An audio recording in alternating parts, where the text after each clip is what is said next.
How to clean an AGA 60 cooker.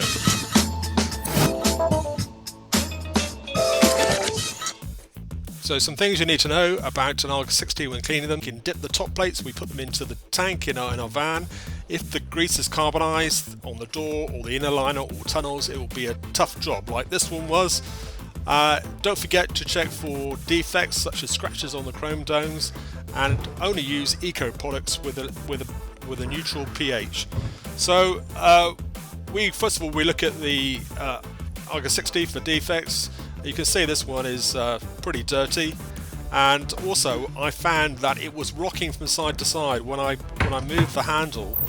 So I checked the handle to see how loose the actual whole cooker moved, and on this one you can actually adjust the level. There's a plate you take off the bottom, and there's some little things you can turn to change the level, and then the plate just goes back on. It's magnetic.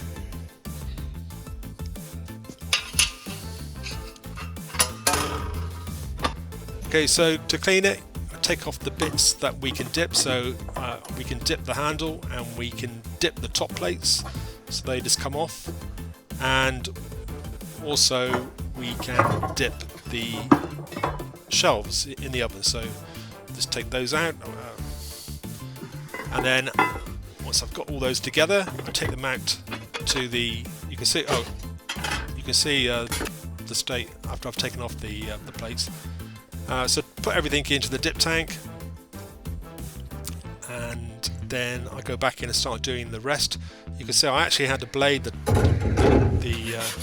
top plate to get the carbon off, and then I started on the really difficult job of doing the inner liner. So first of all I tried pink stuff with a Brillo pad, and this actual liner took me quite a long time. I think over an hour and a half to do it.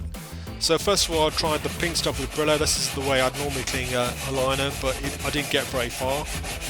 And then I tried a wet scourer with pink stuff, and again I think I got most of it off, but it wasn't doing 100%. Next thing I backbladed, so I pulled the blade downwards to get the carbon off. I did that for a while, and then I went over with a Brillo pad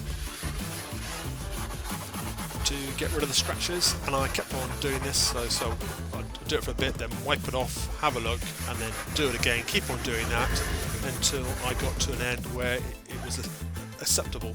As you can see, there are some bits you just cannot get off. And then I did exactly the same method on the door liner. So the dirty door liner on the roasting oven, went over with the Brillo pad. Then I used a dry sealy to get bits of carbon off, and that didn't really work. So in the end I backbladed all the little bits of carbon off in the end. Okay, right, the way we do the front is we just blade it.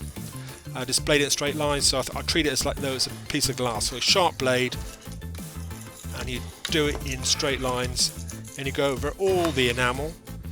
And I'll also use the blade to do the rims of the oven, and I also backblade again on the tunnels. So first of all I would have tried to get this off with just using pink stuff, but this was so bad that I had to get it off by backblading. And then I go over with a wet microfiber cloth, which is completely wet through, and pink stuff in solution, and then buff it up with a dry cloth. And then we do exactly the same method for the top. That includes the chrome dome. So wet microfiber cloth with pink stuff in solution or Astonish in solution, and then you wipe over the chrome dome. Now you may have to work hard to get some of the grease off. You just got to keep going over it. And then once we've done that, we buff it up with a dry cloth to get the shiny finish. And here it is at the end. I've brought all the stuff back in from the tank. It's all been rinsed off and brought back in. And here's the AGA 60 at the end, all nice and clean.